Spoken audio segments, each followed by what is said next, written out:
د عبدالله او غني جنجال کوم ځای ته ورسید. عبدالله څنګه په خپله په جنجال واوښت او معامله کوم لور ته روانه ده؟ ګران اورېدونکو السلام علیکم. د ولسمشرۍ ټاکنو د پایلو له اعلان وروسته عبدالله د ټاکنو پایلې ونه منلې او ځان یې په خپله جمهور رئیس اعلان او حتی د لوړې مراسمې هم ترسره کړل. وروسته بیا ځینو منځګړیو هڅه وکړه چې د غني او عبدالله په منځ کې سیاسي جوړجاړی وکړي، خو میاشتې تېرېږي چې د دوی ترمنځ خبرو نتیجه نه ده ورکړې. وروستیو کې بیا ولسمشر غني عبدالله ته د سولې د مصالحې شورا د ریاست او ملګرو ته یې په کابینه کې د ونډې ورکولو وړاندیز وکړ او له دوی وغوښتل چې خپله طرحه د ارګ ته ورکړي. خو تازه عبدالله او ملګري په خپل منځ کې په جنجال اوښتي او په یوه خبره سره جوړ نه راځي.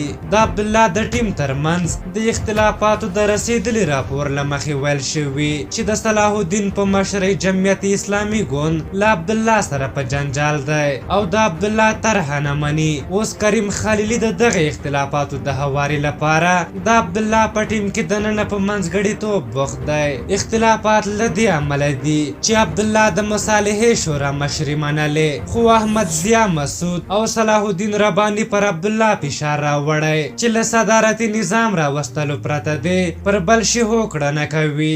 د اسلامي جمعیت ګوند مرستیال او د عبدالله ملاتړي احمد ضیا مسعود خبرداری ورکړی چې که د ثبات او همپالنې ټاکنیزه ډله د ولسمشر محمد اشرف غني د وړاندیز پر بنسټ د مصالحې عالي شورا ومني، دا ګوند به ملاتړ ونه کړي.